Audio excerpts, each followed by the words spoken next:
The world doesn't change when you demand respect. It changes when you finally stop accepting less than you deserve.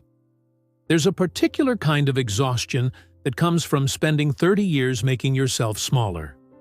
Not physically smaller, though Nora Ellis had mastered the art of taking up minimal space in any room, but smaller in voice, in dreams, in the dangerous territory of wanting things. She folded the cashmere sweater with practiced precision, her fingers tracing the price tag. $340. 3 weeks of her salary. The customer who'd just tried it on had complained it didn't quite work and left it crumpled on the fitting room floor like discarded wrapping paper. Nora smoothed out the wrinkles with the same care she'd learned to smooth out her own needs. The store in downtown Asheville catered to women who wore confidence like perfume. Nora sold them silk blouses and leather boots while wearing the same 3 Target clearance shirts on rotation. She'd convinced herself this was fine. More than fine. It was humble. Virtuous, even. Good girls don't ask for much, her mother used to say, usually while setting another plate of food in front of Nora's father, eating her own dinner standing up at the counter. Pride is the devil's gateway. At 30, Nora had perfected the art of contentment with crumbs. When her last boyfriend, Marcus, had cheated and then explained it was because she didn't make him feel needed, she'd apologized. When her manager overlooked her for promotion 3 times, choosing less experienced employees, she'd smiled and said she understood. When Dylan, her current boyfriend, borrowed money and never paid it back, she told herself it was what partners did. "I'm happy with what I have," she'd say, the lie so polished it almost sparkled. But lately, something had begun to crack. Small fissures at first, a tightness in her chest when she said yes to covering another co-worker's shift. A flash of rage, quickly suppressed, when Dylan criticized her cooking after she'd worked a double. A hollow feeling when she caught her reflection in the store's mirror, looking at a stranger who'd forgotten how to take up space. Tonight would be different, though she didn't know it yet. "Nora, can I see you in my office?" Robert's voice carried the false cheerfulness of bad news dressed in business casual. She followed him to the back room, her stomach already knotting with that familiar, trained response. "Whatever comes, accept it gracefully." He sat behind his desk, not meeting her eyes. "First, I want to say how much we appreciate your dedication.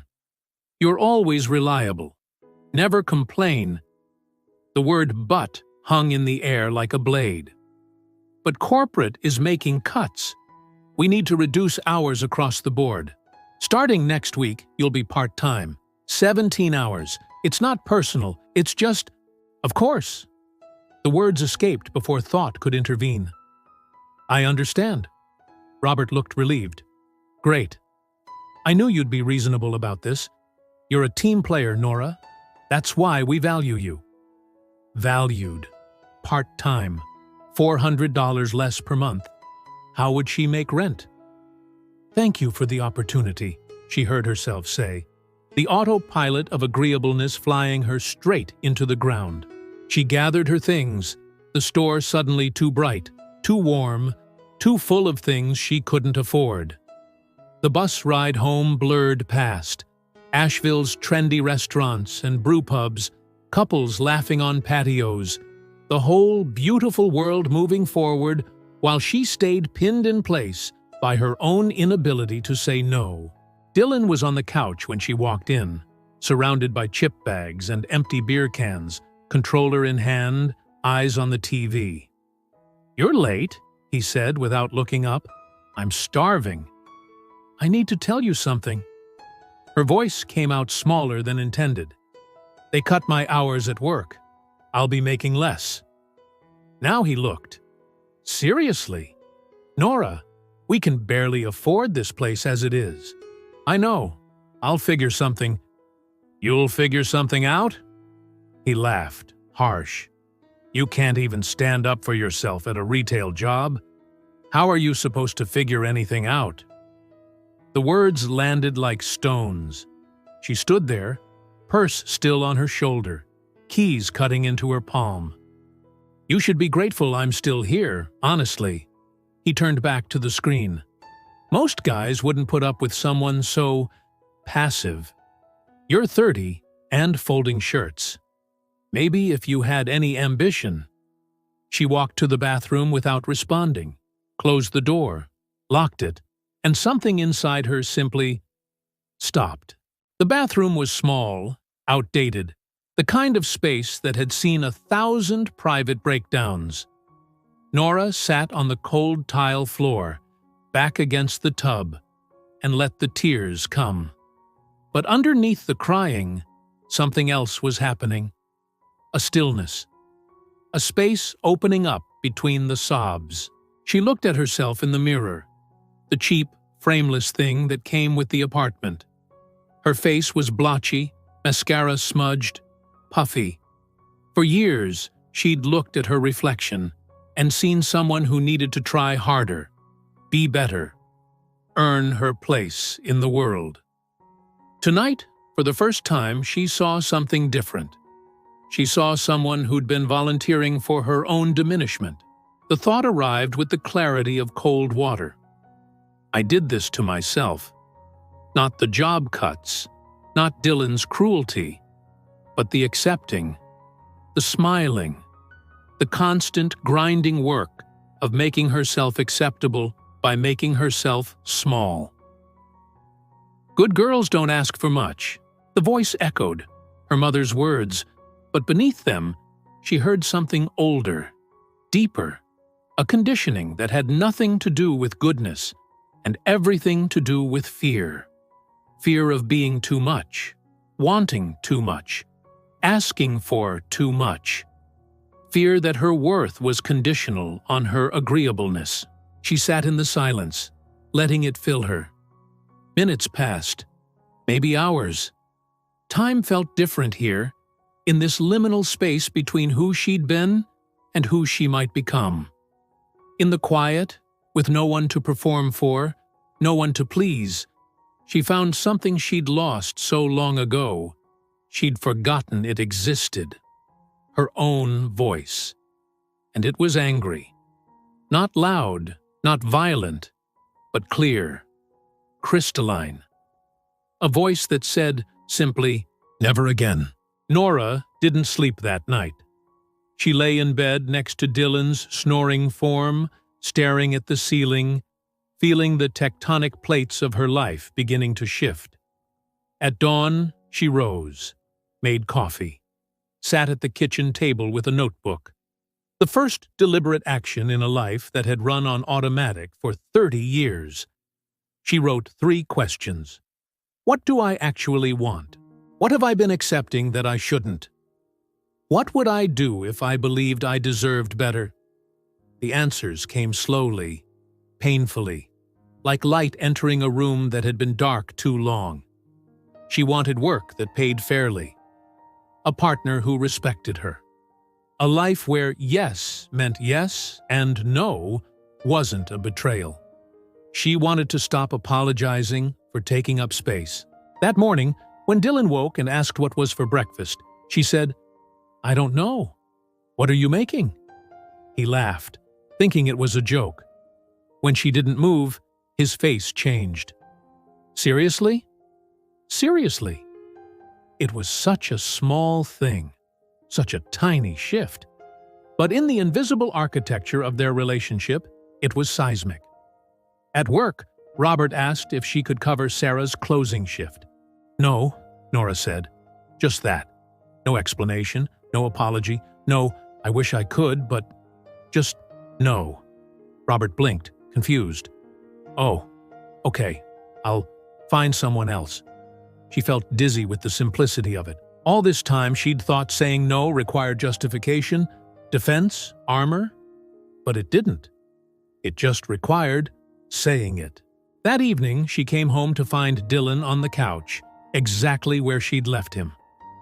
"We need to talk," she said. "About what?" "About this relationship ending." He sat up, suddenly alert. "What? Because of this morning?" "Nora, Come on, This isn't about this morning. This is about every morning, every day. Every time I've made myself smaller so you could feel bigger." Her voice was steady, quiet, but it filled the room. "I'm done. You're being dramatic. Where will you even go?" "I don't know yet, but I know I'm not staying here." She packed a suitcase that night. Not everything, just enough.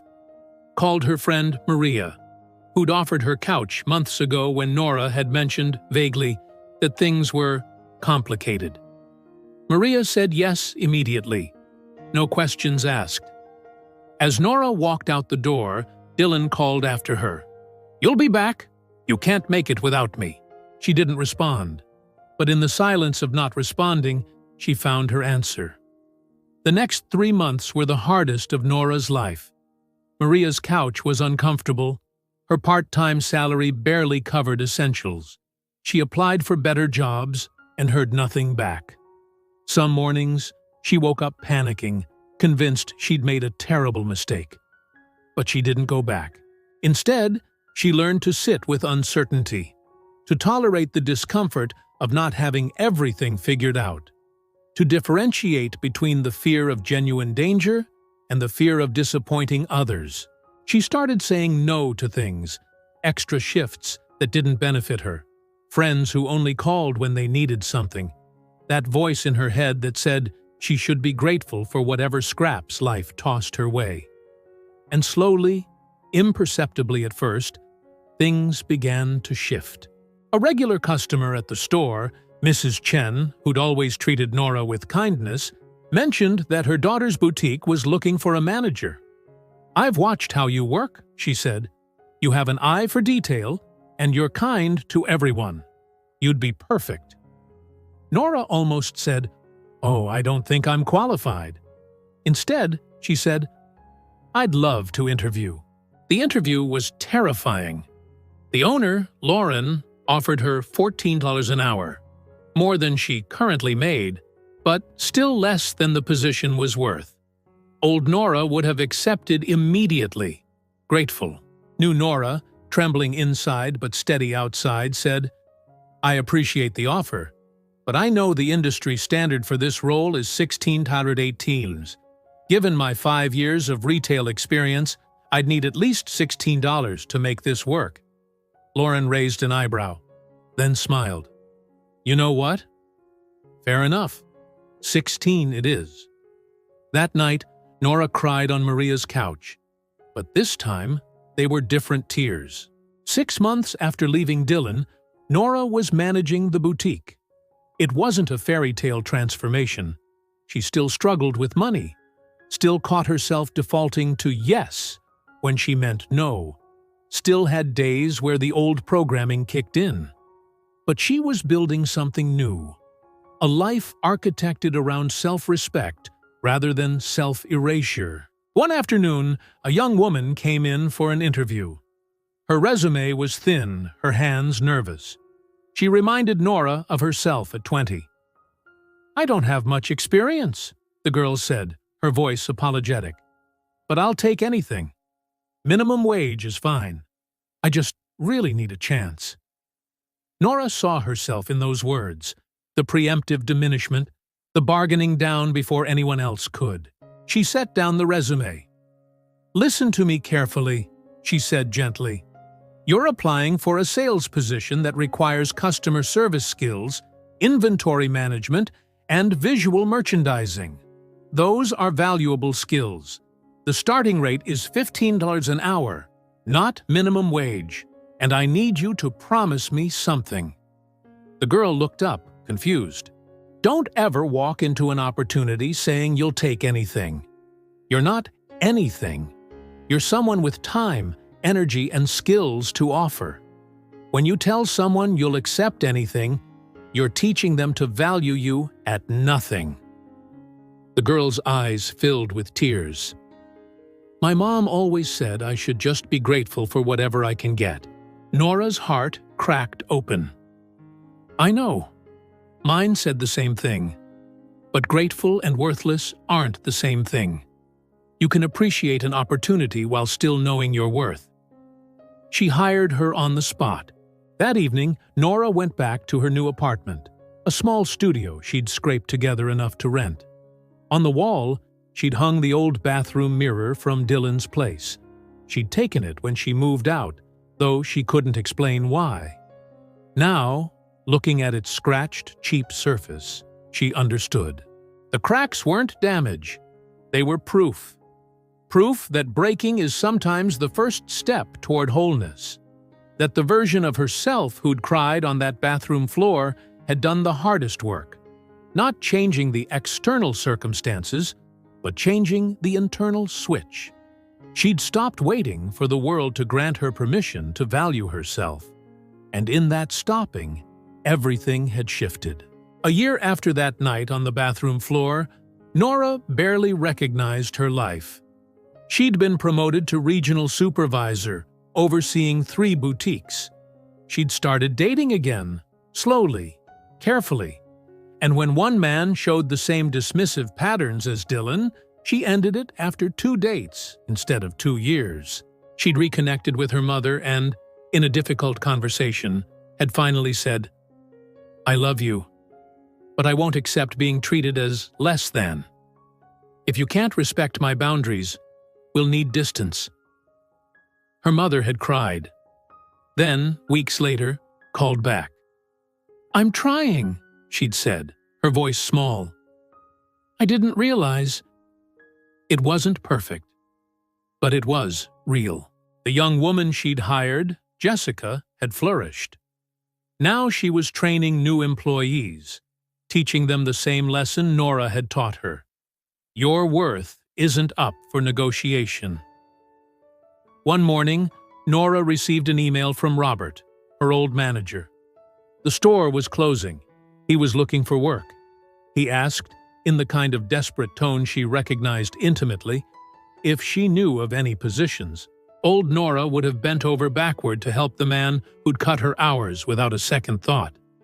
New Nora wrote back, "I'll keep an ear out." Professional, polite, boundaried. She didn't owe him more than that. That evening, she stood in front of the old bathroom mirror one last time before packing it away. She'd bought a beautiful new mirror for her apartment, but she wanted to keep this one, not on display, but as a reminder. In its scratched surface, she saw not the woman who'd broken down, but the woman who'd broken through. The switch had always been there, she realized, internal, invisible, waiting for the moment she decided to flip it. She hadn't needed anyone to save her, hadn't needed permission or validation or a guru on a mountain. She'd just needed to sit in silence long enough to hear the truth she'd been drowning out for 30 years. You are not an apology. You are not a discount. You are not an option or an afterthought or a consolation prize. You are whole, right now, as you are. And when you finally honor that truth, when you stop waiting for the world to confirm what you already know deep in your bones, the world has no choice but to rearrange itself around your new frequency. Not because it's magic, but because people can only treat you the way you teach them to. And Nora had finally changed the curriculum. When you honor yourself, the world rearranges. Not overnight, not perfectly, but inevitably. Like water finding its level, life shifts to meet the space you finally allow yourself to occupy. The switch was always yours to flip. The only question is, when will you flip it? Nora's story reminds us of a profound truth. The switch that changes everything isn't out there in the world. It's inside you, waiting to be flipped.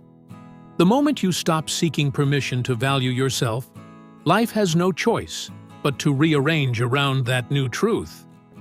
So ask yourself tonight, what would change if you finally honored yourself the way you've been honoring everyone else? If this story resonated deep in your soul, type honor in the comments. Let me know you stayed until the end. Tell me which city you're watching from. Your presence here matters. Subscribe and hit the bell because every week I share stories that don't just inspire, they transform. Click the card on screen for another powerful story of awakening. And remember, the world is just waiting for you to flip your switch.